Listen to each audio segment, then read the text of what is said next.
Sebaiknya disisihkan daripada pemasukan kita. Walaupun kecil tidak apa-apa, tapi jangan sampai dari hutang untuk investasi.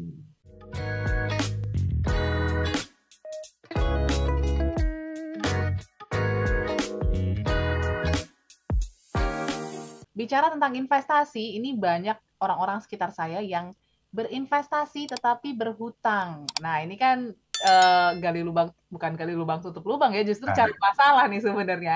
Ini ya, gimana Pak Deki untuk bisa apa ya, mengingatkanlah gitu untuk teman-teman yang mungkin melakukan teknik ini gitu ya. Mungkin pengennya dapat uang yang banyak gitu ya, ataupun bisa menutupi pinjaman dari investasi tersebut. Silakan Pak Deki. salah satu investasi yang kita tidak perbolehkan atau larang adalah dari pinjaman ataupun hutang. Oke. Ya, kenapa? Karena resikonya jadi double kan?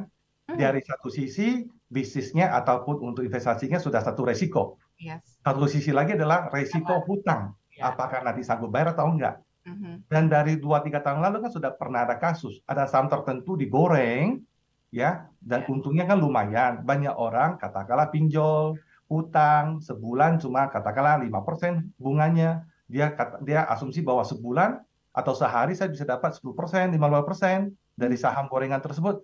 Akhirnya anjlok sahamnya, terus dia bayar hutang dari mana? nangis bawang deh. Iya, Coba. betul sekali. Jadi Nah, sebaiknya disisihkan daripada pemasukan kita. Walaupun kecil tidak apa-apa, tapi jangan sampai dari hutang untuk investasi. ya.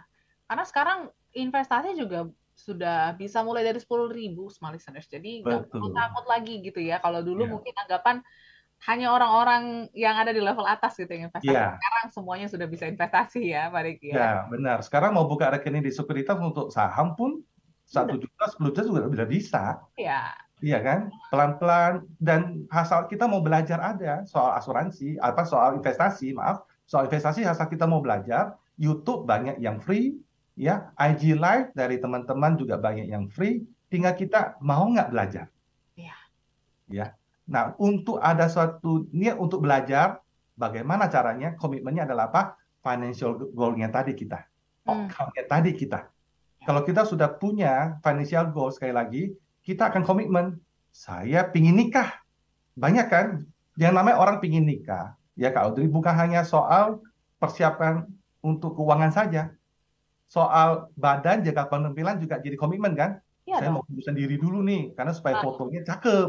Nah itu iya. kan juga komitmen. Karena apa? Dia sudah punya goal. Yes. Bahwa saya mau nikah tahun depan. Dari sekarang saya harus langsingin badan. Sama Mhm. juga tahun depan jika saya ingin butuh apa-apa, dari sekarang saya persiapkan. Jangan lupa ada namanya inflasi. Hitungan kalkulasi kita tahun depan, katakanlah beli mobil 100 juta, tahun depan barangkali menjadi 110 juta. Mhm. Nah, itu yang kita harus hitung. Iya. Gitu, Kak. Ya, ini juga mungkin yang suka kita lewatkan ya Pak Deki ya, tidak Betul. menghitung inflasi dalam penghitungan goals ataupun pencapaian target Hmm. kita gitu di Hmm.